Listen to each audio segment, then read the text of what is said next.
جی یکساں ترقی نہیں تھی. یکساں ترقی ہمارا مینیفیسٹو ہے, ہمارا منشور ہے, ہمارا مشن ہے. اگر ان کا منشور سلیکٹو ڈیولپمنٹ نہ ہوتا تو کیا وہ ایک ایسے صوبے کے اندر جہاں پہ لوگوں کو پینے کا پانی میسر نہیں تھا اور آپ کے پیریفری پہ ساؤتھ میں جو لوگ ہیں وہ غربت کی لکیر سے نیچے زندگی گزار رہے ہیں, وہ تمام پیسے اپنی کانسٹیچوئنسیز میں ڈالتے؟ انہوں نے ڈالی. میں سمجھتا ہوں کہ ہمیں پرانے پروجیکٹ ڈاکومنٹ کھول کے یہ جو ان کی میگا اسکیمیں تھیں ان کے سوشل آڈٹ بھی کرنے چاہیے. ہم فورینزک آڈٹ تو کرتے ہیں, ہم فائنینشیل کرپشن کو تو دیکھتے ہیں, لیکن اس کے ساتھ ہمیں سوشل کرپشن بھی دیکھنی چاہیے. ہمیں یہ دیکھنا چاہیے کہ کن بنیادوں پر ان پروجیکٹس کو جسٹیفائی کیا گیا جہاں پر غریب اضلاع کو چھوڑ کر اپنی کانسٹیچوئنسیز میں پیسے ڈالے گئے. کن بنیادوں پر جسٹیفائی کیا گیا کہ یہ پروجیکٹ کرنے چاہیے, عوام کے ٹیکس کا پیسہ لگنا چاہیے. یہ صرف فائنینشیل کرپشن نہیں ہے, یہ سوشل کرپشن بھی ہے, اور ہمیں سوشل کرپشن کی بات بھی کرنی چاہیے. اگر کوئی عوام کا حق چھین کر اپنے حلقوں پہ لگاتا ہے تو اس سے بڑا کوئی جرم نہیں ہے. میں سمجھتا ہوں اس کو بھی دیکھنا پڑے گا. ویسے شہباز شریف صاحب کا جو کیس ہے وہ ان کا پاناما ہے. جیسے پاناما آپ نے پیچھے دیکھا تھا, یہ جو 16 ارب ہے یہ شہباز شریف صاحب کا پاناما بھی آن پہنچا ہے, اور یہ اس پاناما سے جان نہیں چھوٹے گی. آپ دیکھیں گے ہسٹری اپنے آپ کو ریپیٹ کرے گی. اسی طرح عدالت سے بھاگیں گے, اسی طرح سزائیں ہوں گی, اسی طرح عدالتوں کی یہ کردار کشی کریں گے, اسی طرح باہر جانے کے ہیلے بہانے کریں گے. دوبارہ آپ دیکھیں گے ہسٹری کا پہیہ چلے گا, لیکن یہ احتساب سے بچ نہیں سکیں گے. تیسری بات, ان کی گورننس کے حوالے سے کیا ترجیح تھی؟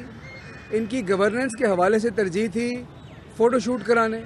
ہماری ترجیح ہے ریئل گورننس. اور میں نے آپ کو بڑی دفعہ یہ مثال دی کہ جی یہ کھڑے پانی میں تصویریں کھنچواتے تھے, ہم نے انڈر گراؤنڈ واٹر ٹینک بنوائے. میں آپ کو ایک اور مثال دیتا ہوں.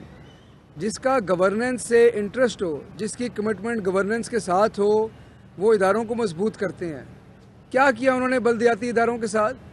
تمام اختیارات بلدیاتی اداروں سے لے کر بیوروکریٹس کو دے دیے. بیوروکریسی عوام کو آنسریبل نہیں ہوتی, سیاستدان عوام کو آنسریبل ہوتا ہے. 11 کروڑ لوگوں کا صوبہ جو ہے آپ لاہور سے بیٹھ کے نہیں چلا سکتے. پہلے دن ہم نے یہ بات واضح کی, جنوبی پنجاب میں بھی یہ کر کے دکھایا, آج بلدیاتی قانون میں بھی یہی کر کے دکھا رہے ہیں.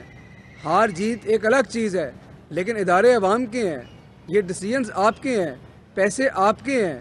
آپ کی پرائرٹیز کے اوپر ان اداروں کو ڈیسیجنز کرنے چاہیے. تبھی ممکن تھا جب بلدیاتی ادارے فعال ہوں.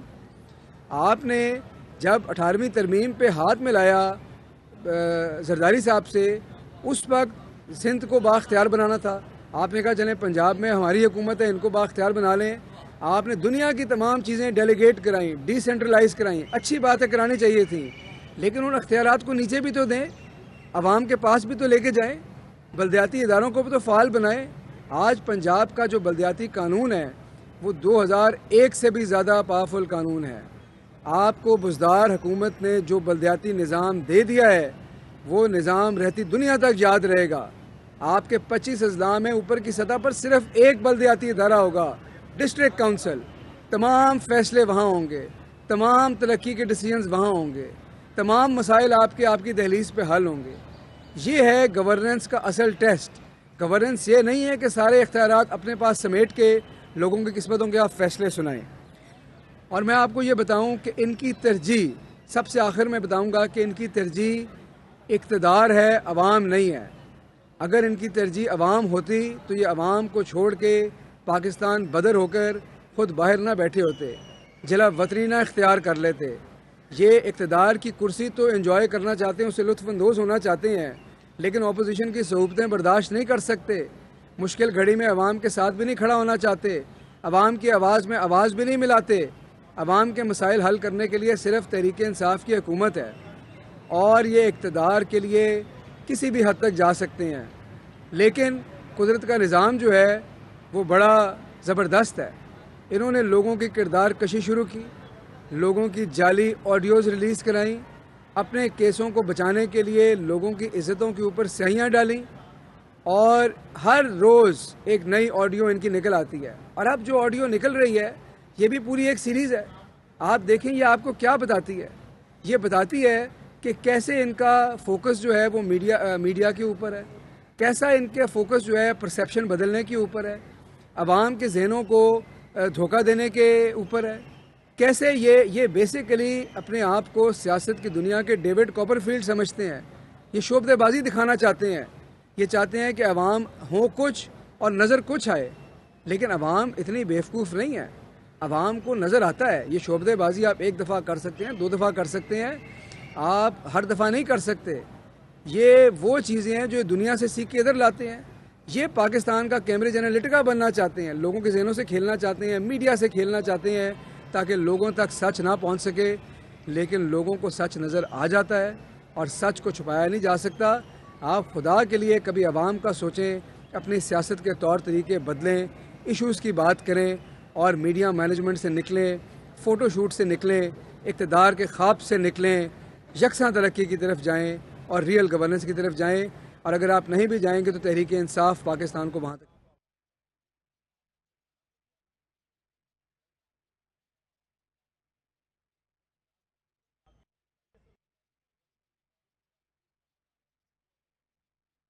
دیکھیں، پاکستان جو ہے وہ ایک مشکل وقت پہ کھڑا ہے اور یہ بات سب کے سامنے ہے. اور ہم نے بارہا آپ سے یہ بات کی کہ کرونا بھی آیا، پاکستان کے اندر آیا، 100 سالہ کرائسس بھی آیا، گلوبل مہنگائی کی لہر بھی تھی. اس کے باوجود جب خیبر پختونخوا کے الیکشن کا رزلٹ آیا تو وزیر اعظم عمران خان نے کیا ٹویٹ کی؟ کیا انہوں نے ذمہ داری کرونا پہ ڈالی؟ کیا انہوں نے ذمہ داری گلوبل انفلیشن پہ ڈالی؟ انہوں نے خود پہ ذمہ داری لی، پارٹی پہ ذمہ داری لی. یہ ہے ٹیسٹ آف لیڈرشپ، یہ ہے ٹیسٹ آف کریکٹر. آپ انٹروسپیکشن کریں، آپ بتائیں کہ جی یہ ہم سمجھتے ہیں کہ ہمیں بہتری کی گنجائش ہے، یہ کام ہمیں کرنے چاہیے. تمام مسائل مہنگائی کے، کرونا کے، وہ اپنی جگہ. جی یکساں ترقی نہیں تھی. یکساں ترقی ہمارا مینیفیسٹو ہے، ہمارا منشور ہے، ہمارا مشن ہے. اگر ان کا منشور سلیکٹو ڈیولپمنٹ نہ ہوتا تو کیا وہ ایک ایسے صوبے کے اندر جہاں پہ لوگوں کو پینے کا پانی میسر نہیں تھا اور آپ کے پیریفری پہ ساؤتھ میں جو لوگ ہیں وہ غربت کی لکیر سے نیچے زندگی گزار رہے ہیں، وہ تمام پیسے اپنی کانسٹیچوئنسیز میں ڈالتے؟ انہوں نے ڈالی.